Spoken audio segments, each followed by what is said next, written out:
cropped. I have your names. Everything's looking good. You guys ready to go live? Ready? Yeah. All right. We're going in 3, 2, 1. Hey everybody, I am RooseSR, coming back for my second run for the event here. Going to be doing Into the Breach, which is a very cool tactical roguelite.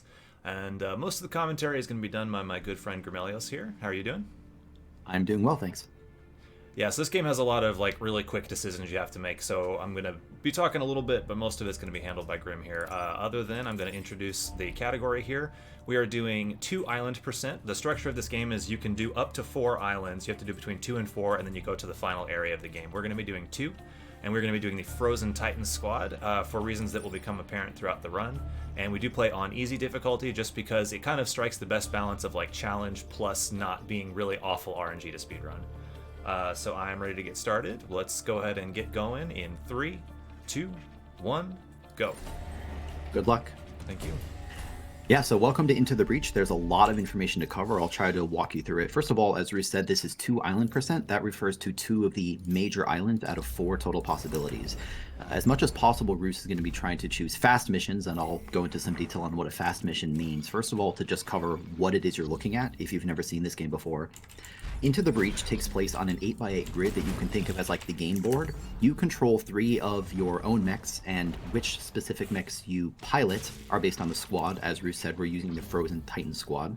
You fight these enemies called the Vec, and what's interesting about Into the Breach, at least I think it's interesting, is that this game has a very defensive spin to it. If you look in the top right corner of the screen, you'll see victory in 3 turns. In order to complete each mission, you don't, strictly speaking, need to defeat all of the enemies, you just need to outlast them, which means that although Roos will be killing some enemies, he will frequently be incapacitating them, most commonly by freezing them using this ice mech as you're already seeing, but also sometimes by carefully positioning his mechs in order to delay incoming enemy spawns. Yeah, and we know a very specific pattern that these enemies will spawn in, and so we're going to take advantage of that. We're going to allow the first set of 2 to come up and just kill them, and then we'll stand on the other 3 to prevent them from spawning in after that as much as we possibly can. Yeah, one thing important to note is that this game is procedurally generated, so although overall I think it's fair to describe it as a mostly consistent speedrun in the sense that Roos is unlikely to, fail and have to restart the whole thing, Roos is definitely having to adapt on the fly, which is why, even though Roos is an extremely talented commentator, I'll be doing most of the talking just because there's a lot to focus on. To go into a little more detail on some of those decisions, Roos has these 3 mechs. One of them is a small tank, which can fire a shell in both directions. One of them is this humanoid with a shield, which is a grounded mech that can slash right in front of it and deal 2 damage. And this other mech, the green mech, is very, very important. It puts the Frozen in the Frozen Titan squad. It's the floating ice mech. This ice mech can shoot at range at enemies in order to freeze them in an ice block. And remember that since you don't have to kill all the enemies, you just have to outlast them. That means that in the context of Into the Breach, freezing an enemy is effectively like a one-shot kill. Now, normally the power of the ice mech is balanced by the fact that when it freezes an enemy, it will also freeze itself. But Roos has a special pilot in this mech named Hekathon that gives it a green shield and prevents that self-freezing from happening. So keep that this ice mech in mind. It's going to become very, very important in these missions and especially in boss missions. Sort of the the downside to Mafan is he only has 1 health, so the shield can absorb any 1 hit, but it will also, if we lose that shield from any hit and then also take a further hit of damage, we lose the pilot permanently, which is really, really bad for your run. Yeah, next up in terms of speed, now that hopefully you have a basic idea of how this game runs, by far the most important factor in gaining speed in this game is reducing unnecessary animation.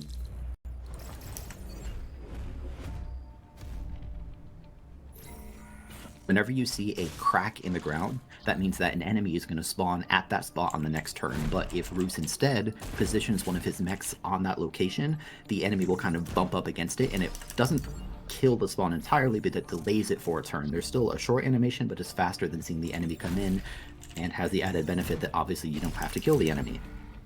Another source of animations is the environment. Based on the mission that Roos chooses, there will be different environmental effects. For example, you might see earthquakes or floods or a train moving, and those animations are usually out of Roos's control. Sometimes he can have a little bit of influence over them, but that is another factor that plays into Roos's choice in selecting missions. And speaking of the missions themselves, we are now moving on to, I believe this is the boss mission, right? Correct. Yeah, so remember that we're running 2 island percent. There are 4 large islands. Roos has to complete 2 of them. On each island, Roos has to complete 4 missions followed by a boss mission, which is where we're at now. If you see this kind of scorpion-looking enemy with a kind of purple-pink skull next to it, that's the boss. What's interesting about Frozen Titans, and part of what makes this squad so powerful and subsequently so fast, is that these boss missions casually can be very difficult, but in this context are actually pretty easy. As you can see, Roos is able to just freeze the boss and just kind of let the turns run out. And in just a moment, we'll be done with one of the 2 islands. Generally speaking, Frozen Titans is like the easiest squad to get into and one of the fastest, just because like you can really, it's basically like a panic button. You can just freeze all your problems away if you get yourself into trouble. Yeah, we also see Roos here spending some of the power cores. We haven't talked much about the rewards from missions. Generally, they're not too impactful, but whenever you complete a mission, you get some power cores that Roos is going to spend to increase the movement range and damage of some of his mechs. Makes everything a little bit easier. As we move on to the second island here, lost my train of thought for a moment. Let's take a look at the top left corner of the screen. You see this orange health bars called the power grid or the grid health. That is kind of the ultimate metric of Roos's progression in the game. Believe it or not, letting your mechs die doesn't actually kill the run. What kills the run is letting that grid health go to 0, and grid health is damaged when these enemies attack any of these buildings, which are kind of semi-randomly placed, as with a lot of the procedural generation in this game. So it's generally not too big a risk, but kind of keep that orange health bar in mind. Roos is going to be trying to keep it as high as possible because the final mission, which we'll be getting to in just a little bit, tends to be quite a bit more hectic than these earlier ones, which means you might have to tank a little bit of damage. So the more health you have, the better. Yeah, we definitely like to have a buffer of safety on that one.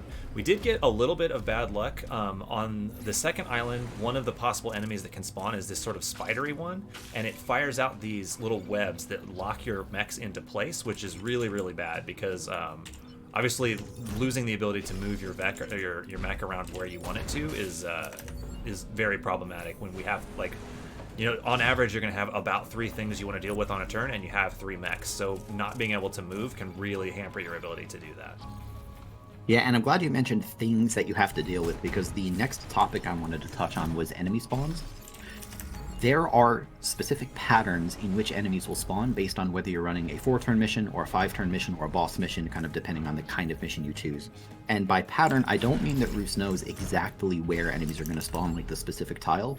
Roos doesn't know that, but he does know the pattern. For example, on a 5-turn mission, you'll start with 2 enemies, then on the next turn 2 will spawn, then 1, then 2. So that 2-1-2 pattern.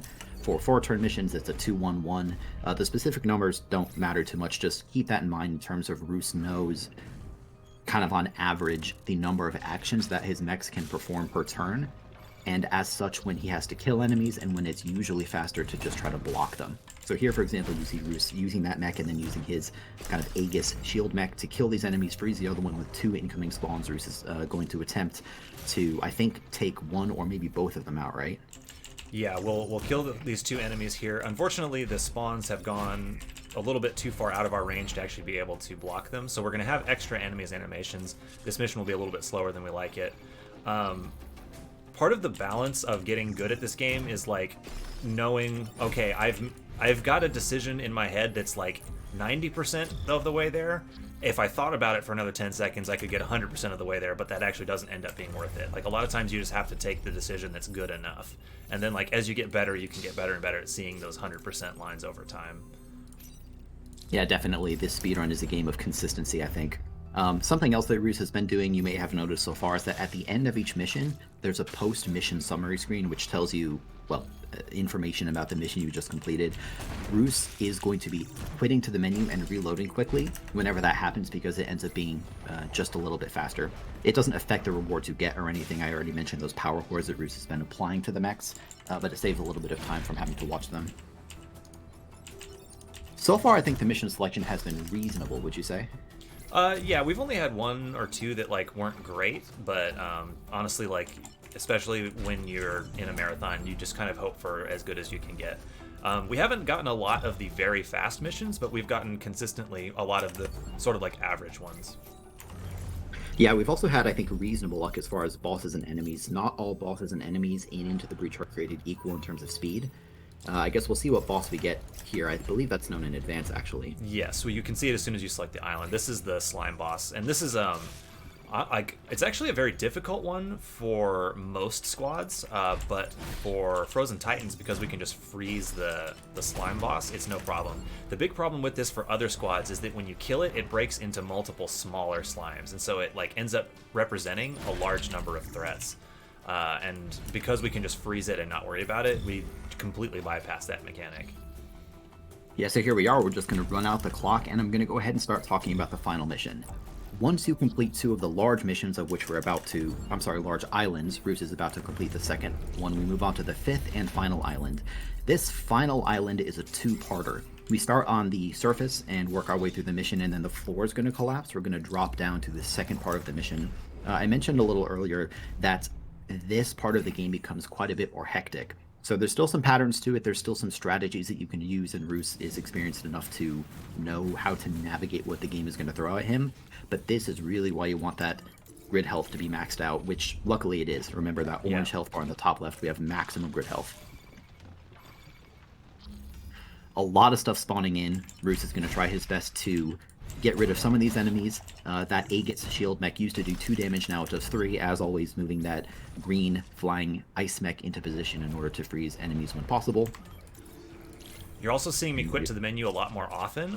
When you see hazards spawn in from these yellow squares, if they are hazards that spawn in like one little bit at a time, you can quit to the menu like after the first one spawns and reload in, and the subsequent hazards will not spawn in. So this mission will actually be doing that on every turn. Yeah, I think not a whole lot new to say. We've kind of seen a lot of the tech already. As I said, the patterns in which enemies spawn and the number of things you have to deal with in this mission tend to be pretty high. We're down to 2 turns remaining. Remember that once that turn order expires, we're not done yet. The floor is going to collapse, and we're going to drop down to the second half of the mission. Just 1 more turn to go on the surface.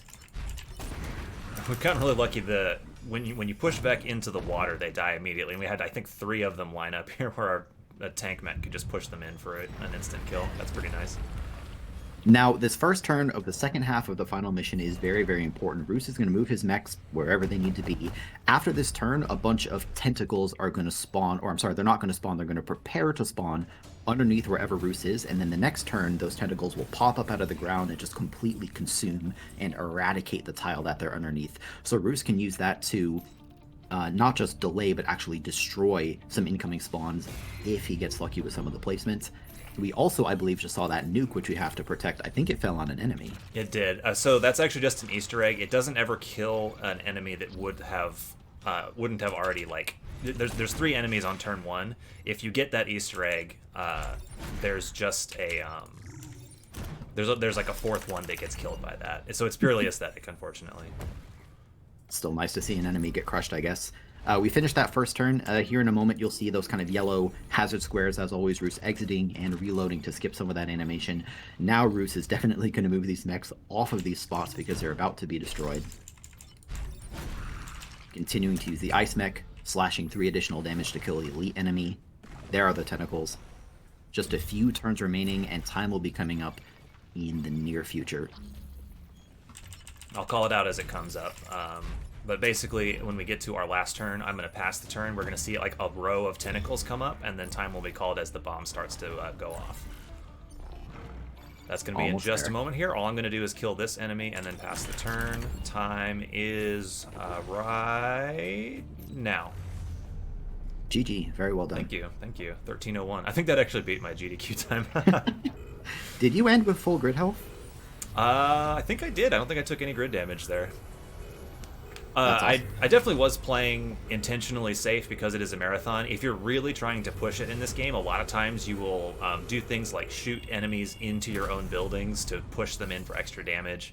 And so, like, if you're really, really going fast in this game, a lot of times you end on very low grid health. But just for the sake of safety, I was definitely trying to go for safe strats. But still, it's unusual to end on full grid health anyway. Yeah, All so right. that's Well, thank Into you the very Breach. much. So if anybody likes this game, definitely recommend picking up. It's a lot of fun casually. There's some good resources out there for learning how to speedrun it. It's not a huge speedrun community, but the people that are there are very, very helpful. Definitely like very happy to see any new runners show up. So check them out. And thanks, Gramelios, for joining me on commentary once again. Yeah, my pleasure. All right. That'll do it for us. Thank you so much for having us, Hekathon. And good luck to all the rest of the runners.